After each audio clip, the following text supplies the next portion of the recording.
I'm on the side of the road. My hood popped up under the hood. They come over, you okay? I'm like, yeah, I'm good, man. Thanks. I'm just tuning my 12 valve. Yeah. I started out with the number 10 plate. That was my first modification on my truck. It was a 10 plate, and I bumped the timing a little bit, and I didn't think I did delivery valves. I think it was just a number 10 plate. And over time, I just became really irritated. Irritated, annoyed. Like I had that hood open 1,000 times.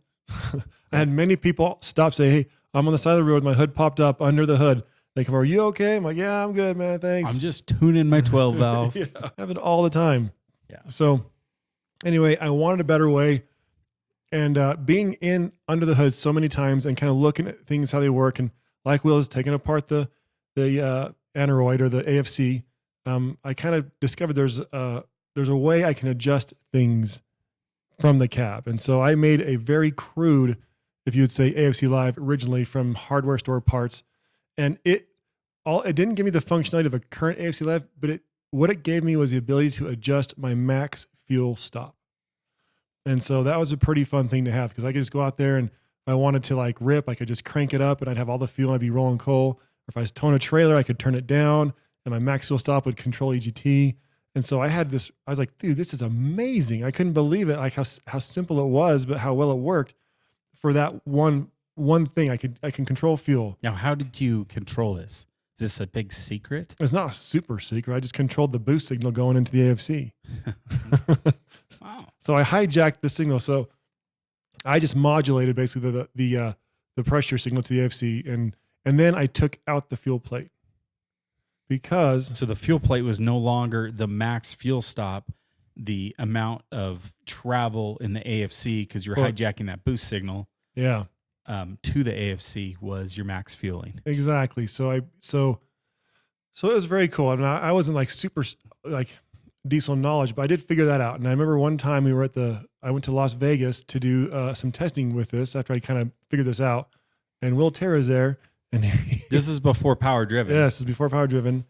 And I did a pass, and he came out to see me in the pits, and I didn't even open my hood. And I just kind of played around in my truck, and we're talking. I said, well, I just changed my fuel setting. I'm going to go back up and run again. He's like, what are you talking about? I was like, how do you change the fuel? You have 12 valve. I'm like, I just changed it. Believe me. He's like, no, you didn't. I'm like, no, I just changed it. Check it out. And I went up to the track and I ran fast. I was like, what the heck? And so that was kind of the birthplace of AFC. And it was just mine in my little truck for a little while. And honestly, I had no plans of doing anything with it. Cause like, again, I didn't have power driven diesel. We weren't part of a company. It's just me playing around in my garage. Fast forward, I don't know, 6 months, a year. I'm not sure what happened, but Will and I decided to go into business, and we started power driven diesel. And I said, Will, you got to have one of these. This is like 2015. Yeah, 2015. So a long time ago. Yeah. I said, you got to have one of these. And Will at first was not a believer. No. He thought it was kind of dumb. I was like, why would you want this? He thought it was a gimmick. Yeah. Like, it's not going to work. I don't know if I did or I made you, but I put one in your truck. I said, you're going to take this and put it in your truck and you're going to go. And so, because I'm like, dude, we're going to spend some money and get parts and start making these. He's like, no, dude, we're not investing in them. I'm like, yes, we are. I was like, we have 2 nickels to our name. Why would we spend money on parts to make money? That's terrible. Yeah. We're in business to have a dyno and have fun. That's it. That's it. But I stuck in his truck, and he came back the next day. He's like, okay, we got to get one of these. Yeah. So the AFC Live's awesome because it can, the base one was just a max, basically power fuel setting. Then we figured out a way to make it better at controlling smoke.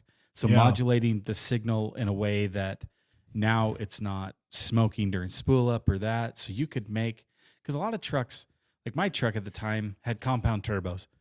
It could run clean when it was at 60 pounds of boost. But when it was at 20 pounds of boost, it could not run clean because it had way more fuel than it had air to burn. So if there's a way that you could let it get up to 60 pounds of boost without hitting full fuel, now you've got something because you can have your power and your smoke control. Yeah. So you added that in there, and I'd spent all this time, tuned it in, it runs great. And then I'm like, man, I just want to do a burnout. Well, sometimes to get a burnout going, it needs to smoke a little because sometimes it spools a little bit better before there's any boost. And so what did we do? Oh, and then towing. That was the other thing. Yeah. We get something perfectly set up for towing and for max EGT control, holding it at 1200 degrees. Well, all of a sudden my 600 horsepower truck is now making 300, 400 horsepower.